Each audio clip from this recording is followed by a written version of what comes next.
Hello everyone, welcome to Forde Radio number 13, solo one here. I've had a few texts over the weekend I just want to go through. So, first before any other business, I just want to thank everyone for the likes and shares.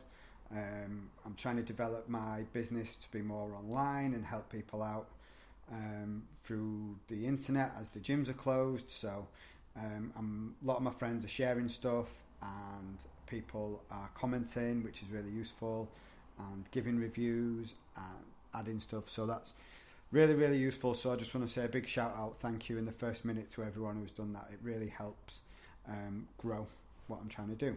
Very useful. So first message that's come in was from Sam, who I've trained Sam for quite a while. You might have seen us in the gym doing pads a lot, and we've been doing a ladder workout in the park. So Sam's messaged me saying he's down half a kilogram, which is not a lot this morning, but he's down half a kilo, great.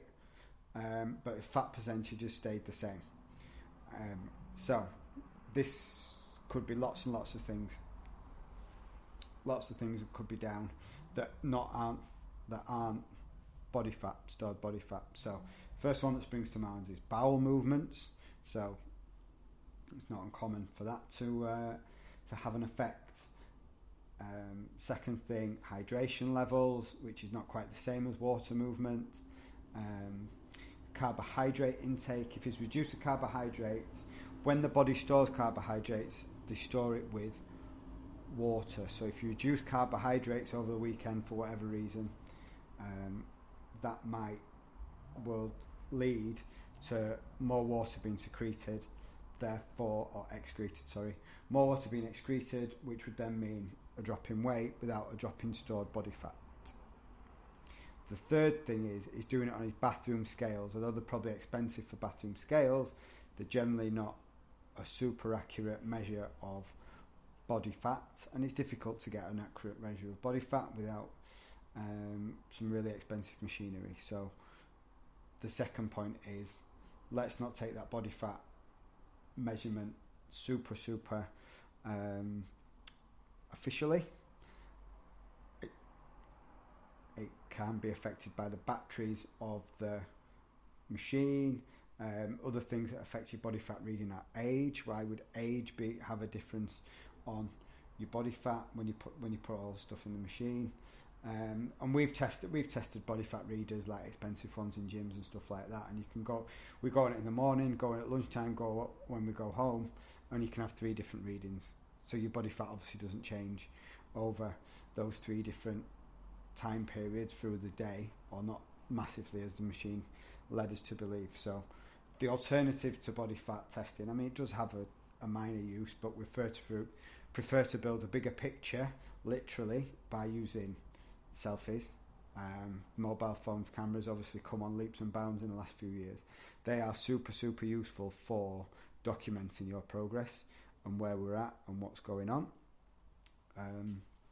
And also we use tape measures to measure circumferences, not only in terms of like areas where we predominantly store fat, around the waist and hips, but those tape measures can be used on the arm, the calf, the leg, to see where you've put on some lean tissue through the exercise, whether that's a lot because you're doing lots and lots of bicep curls, or whether that's just a little bit through cardio. You still get a little bit of tone through your legs if you're doing a lot of walking. So there you go. That's the easy one. That's a quick one. That's quite a common thing that PTs like to share content on, so I should hope most people know that one. The second one was from my client Nicola. On Saturday, obviously we're all locked in, so I had my guitars out and was playing them. And I put it on social media, just a little story, a little cheeky story, not showing off, just pictures of my guitars because I think they look pretty. And she's messaged me saying, I didn't know you played guitar. Having had 2 sessions a week with her for around 13, 14, 15 months, something like that. She's like, I didn't know you play guitar, which it's like, well, yeah, I do loads of stuff, but I just don't tell you about them. It's not because I'm being private, it's because PT sessions are there for clients to talk. Now, obviously, we try and talk about between sort of exercises and techniques. We talk a bit about programming and the rest of the exercise you should be doing the week. We talk about nutrition, both on the day and in the coming week, how she can prepare and fail to prepare to fail, that old one. Make sure that she's getting all the food. She also has she's got a family, so she likes to talk about her family and run by things and scenarios that they've been through. Not how they're causing problems, because they might listen to this, but like, listen, all families have ups and downs and ins and outs. So we talk about her family, we talk about weekend activities, and we talk about her mates and stuff like that. For her to kind of have, and someone's used this before in a previous survey that I've done, like a confidant, someone that they can talk to and they can express the feelings to, who's not kind of directly involved in the life. I think everyone should have someone like that. It's not an extra part of, it's like a little hidden benefit of PT, because we do counsel people and help people out in certain situations, or try and provide a mirror. But I have seen it in gyms where I pause in there because I don't want to name the trainer. She just came into my mind. There's a trainer, she's a she, who I've been training kind of with my pals. I've not worked directly with this trainer, but I've trained in the gym where she's worked. She's in there pouring out all the problems to a trainer. The trainer's pouring out all the trainer's problems to the client, and the client's going, yeah, no. That person's paying you. They're not paying to help you with your problems. And yes, sometimes you have a closer relationship with other clients than others, and you can chat and you can go through things, absolutely. But I'm not there to talk about me. Like, yeah, I'll add in a few little activities, what I've been up to. I don't want to be boring and to be stony-faced. Don't worry about me. It's not my session.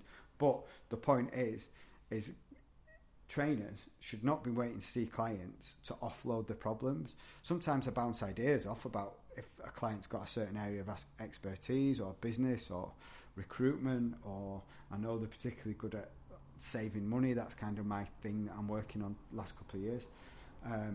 So whether they are bouncing things backwards and forwards like that, but never should a PT be in there offloading their problems. Should never be more about the trainer than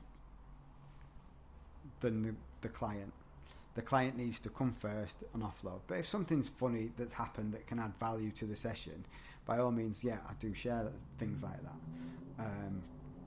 But yeah, the session and the PT one-to-one face-to-face sessions should be all about the client and the client talking. So yeah, there are things that my clients don't know about me, because it's not my chance to talk and rabbit on. It's not my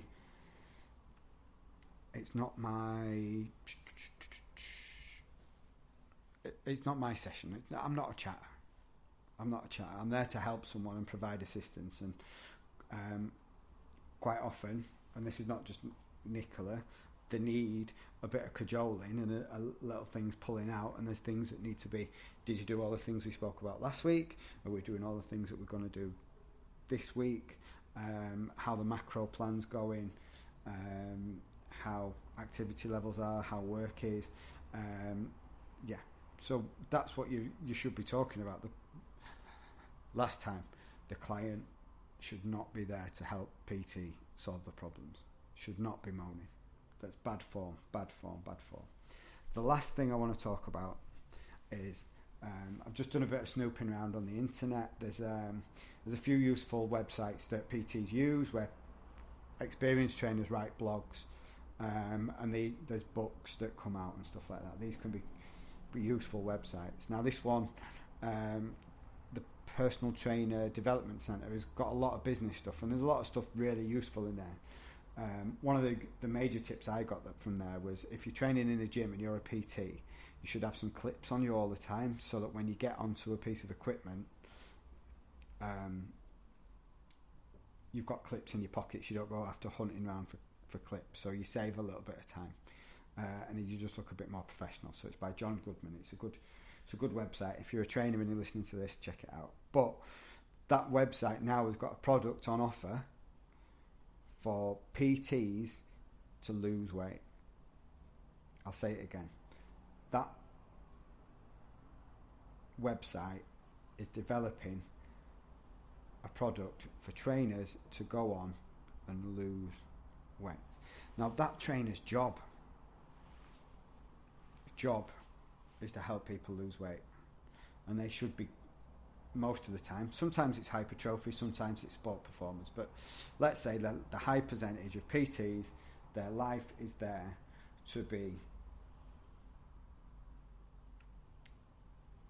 to help people lose weight. Now, we all have coaches for different aspects of the life. People have coaches for business. That's quite a common thing.